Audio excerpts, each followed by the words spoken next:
Good morning, everybody, and welcome to the Midweek Empowerment Business and Motivational Call with Sulondia Hammond, a.k.a. Sue Helm, baby. And for those of you, if this is your first time on the call, we want to say hello and welcome, and we hope that you'll join us again on next Wednesday, every Wednesday, as a matter of fact, at 9 a.m. Eastern Standard Time.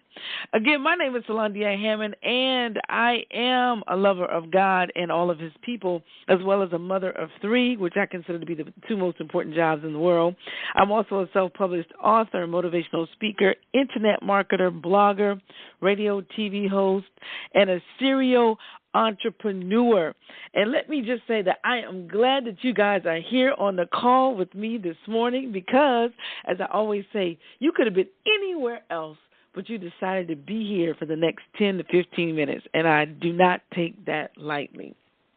Do not take that lightly at all. For those of you that were on the call last week, as soon as I hung up from you guys, approximately 9:45 a.m., man, I tell you, all storm broke loose. I'm not going to say the other word. All storms broke loose because here in the South Carolina we had a winter storm, and I got to tell you guys, my power went out.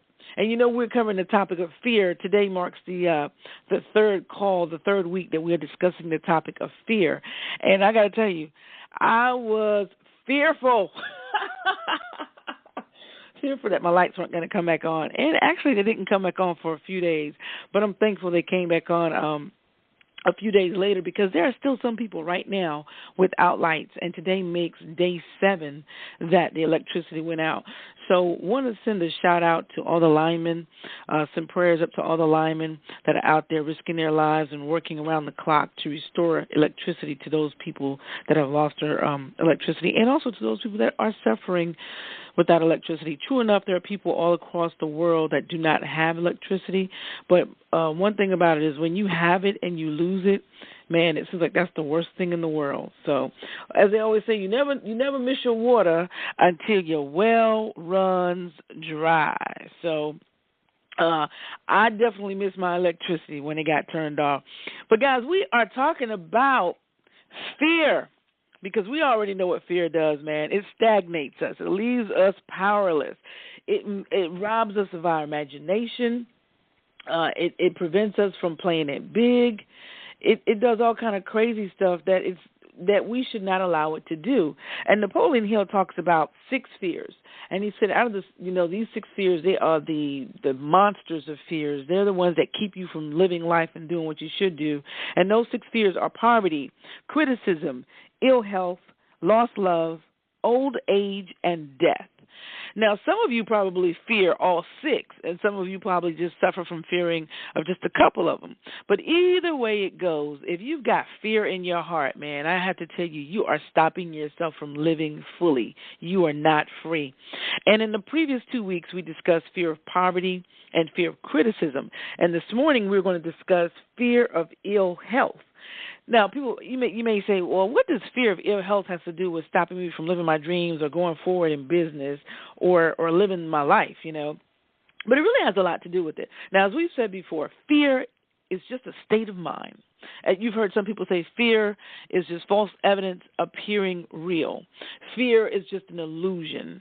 It all goes back to the same thing. It doesn't matter how you say it, how you shape it. Fear is just a state of mind. And as I've told you on the last 2 calls, the great news is because it's just a state of mind, we can change our minds.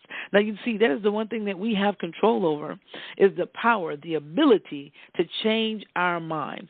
And because we have control over our thoughts, let me say this to you, that comes with grave responsibility.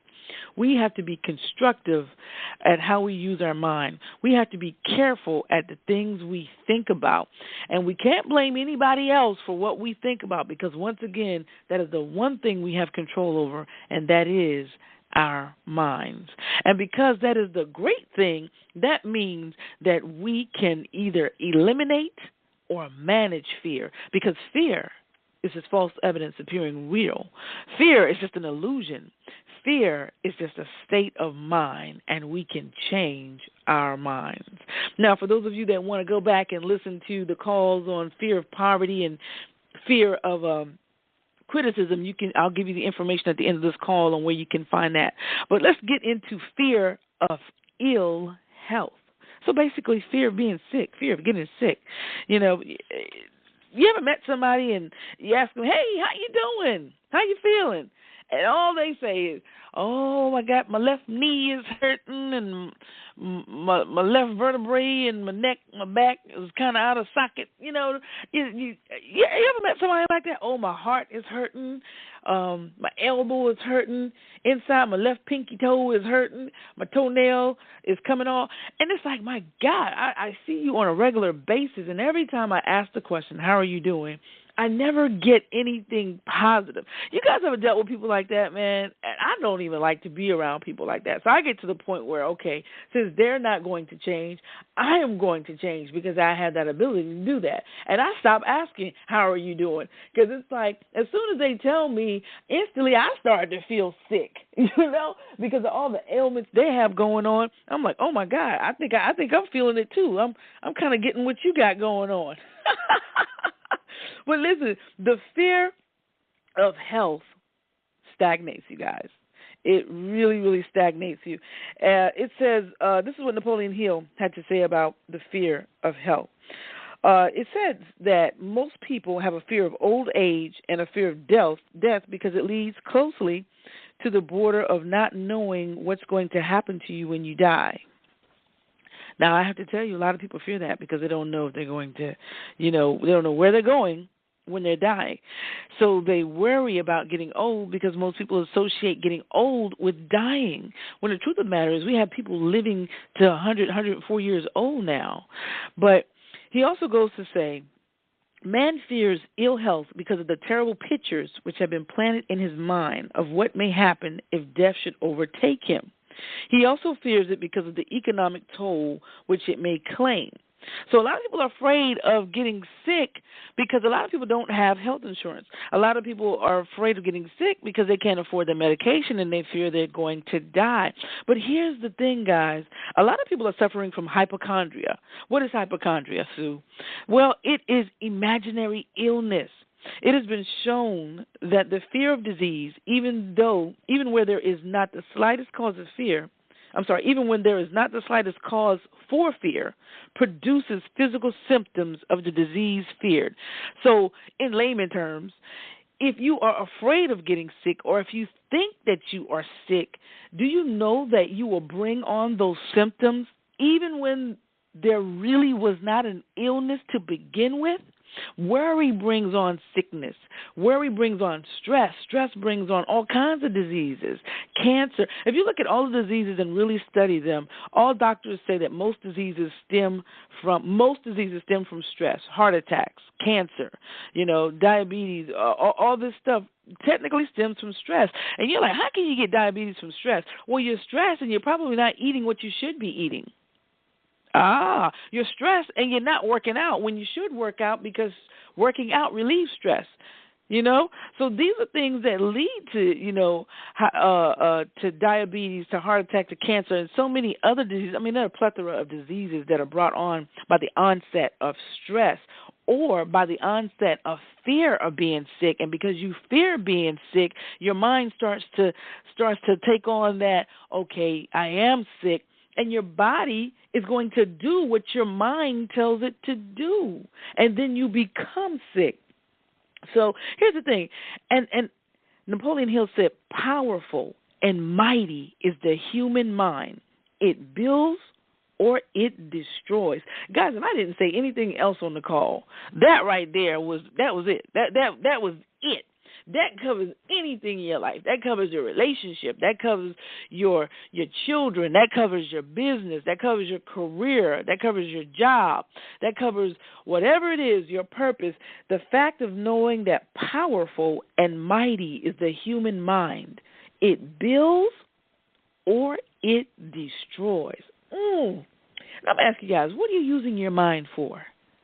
Are you using your mind to build? Are you using your mind to live your dreams? Are you using your mind to help your fellow man? Are you using your mind to start your businesses? Are you using your mind to be a light for somebody else? or are you letting it destroy you by keeping you in fear, placing you in a dungeon, giving you life imprisonment inside your own mind because you have negative thoughts and negative influences, therefore holding you captive, causing you to be a walking dead zombie because you are succumbing to fear and therefore no longer in charge of your mind, no longer in charge of your life, no longer in charge of your thoughts, therefore being held captive and being a prisoner and not living. Guys, the mind is powerful and mighty. It builds or it destroys. So the thing about it is, guys, the medicine, the pharmacy, the medical, the insurance industry is a multi-billion-dollar industry. It's set up to take in money, man. It's set up to tell you this is wrong with you so that they can pop you on pills. When I was growing up, if a kid couldn't sit down or run around, they were just active. They were just expressing themselves. Nowadays, they've got Ritalin for that. You know, when I was growing up, if you were hyper, you were just hyper. You had a lot of energy. Nowadays, they want to put you, on downers, I guess they call it. Or if you're going through depression, nowadays they want to put you on uppers. Man, I got to tell you, all you got to do is change your state of mind. Now, I'm not knocking medicine because thank God for medicine. God bless those people and bless science to be able to provide things to actually cure real illnesses.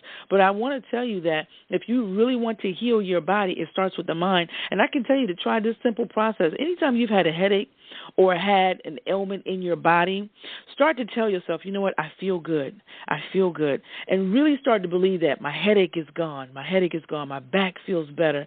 And I promise, you start to tell yourself that, you start to believe that, you start to focus your mind on other things other than the pain that's in your body, you will start to feel better. Now, I'm not telling you that if your leg is bleeding to sit there and be like, oh, my God, I'm going to be okay, but the bleeding is going to stop. Now, come on now. Don't exercise stupid now. Let's not have the spirit of stupid here now. We got to be smart about this thing. But I am here to tell you that I do know people that have been diagnosed with cancer. And when the majority of people will tell you that, oh, I'm going to die because I've just been given a diagnosis of cancer, the few that say no, this is not the end of me, by his stripes I am healed, the fact that I know that the body can heal itself, the fact that I know that the mind is a powerhouse, the fact that I know that masterminding with other people is powerful, it will take out all the electricity in the world when we put our minds together and go for the same goal and think on the same accord. Those are the people that change the world. Those are the people that cure themselves of diseases. Those are the people with belief, the people that have control of their mind. And then there's the people that just think that, oh, I'm sick and I'm dying. Those are the people that bring on the onset of diseases. And guys, it's a multi-billion-dollar industry, so of course they want to feed you with that fear. They want to feed you with the fear that you're sick, that you're dying. When in truth, guys, you can change the whole atmosphere. You can change the whole situation. But again, the disclaimer out there, Sue Ham's disclaimer, is if you are truly sick, seek medical attention. But for most of us, we use that as an excuse. Oh, I'm tired. Oh, I got a headache. Oh, my left knee hurting. Oh, my right ankle hurting. Oh, my goodness, my left hip ain't acting right today. It rained. We bring on those fears. You bring on those excuses of sickness to keep us from doing what we want to do. And I'm going to tell you, the fear of sickness is crazy. Here are some symptoms to know. If you are showing a fear of sickness, fear of health.